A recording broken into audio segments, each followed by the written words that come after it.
नमस्कार, आप देख रहे हैं आंचलिक खबरें। मैं नेहा द्विवेदी आपके साथ। बिहार विधानसभा चुनाव 2025 की घोषणा होने में ज्यादा समय नहीं बचा है, लेकिन चुनावी मोर्चे पर तैयारियों की गति तेज है। खासकर सीट शेयरिंग को लेकर एनडीए और महागठबंधन दोनों ही गठनों में अभी तक कोई अंतिम फॉर्मूला सामने नहीं आ पाया है और दोनों तरफ से राजनीतिक दबाव, उम्मीदें और बयानबाजी लगातार सामने आ रही है। एनडीए के अंदर छोटे सहयोगी दल जैसे कि चिराग पासवान की एलजेपी, रामविलास जीतन राम मांझी की हिंदुस्तानी आवाम मोर्चा और उपेंद्र कुशवाहा की राष्ट्रीय लोक मोर्चा ने सीटों की मांग बढ़ा दी है। मांझी ने 15 से 20 सीटों से कम नहीं मिलने की चेतावनी दी है।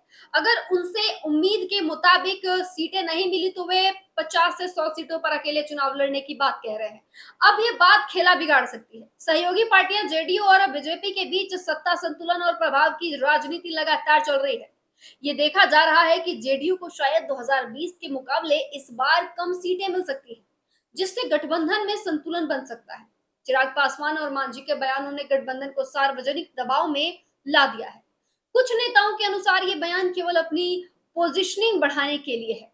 एनडीए यह ध्यान में रख रहा है कि पिछले चुनाव में कहां घाटा हुआ, जहां विरोधियों ने अच्छा प्रदर्शन किया। सीमांचल जैसे इलाकों में मुस्लिम पिछड़े और अन्य अल्पसंख्यक वोटर बेस को साधने की रणनीति पर काम चल रहा है। प्रधानमंत्री मोदी को पूर्णिया यात्रा इसलिए महत्वपूर्ण मानी जा रही है। महागठबंधन में अफसरशाही रूप से कई दल शामिल हैं।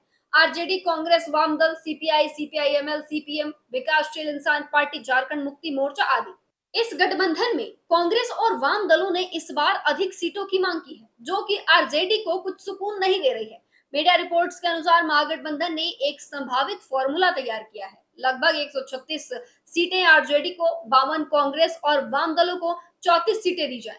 लेकिन यही फॉर्मूला अभी आधिकारिक नहीं है और इसमें संशोधन की गुंजाइश बनी हुई है। कुल मिलाजुला के सीट शेयरिंग की जद्दोजहद अब सिर्फ संख्या का खेल नहीं है, बल्कि राजनीतिक शक्ति, प्रतीक, मूल्य जुड़ाव और गठबंधन की विश्वसनीयता से जुड़ा मामला है।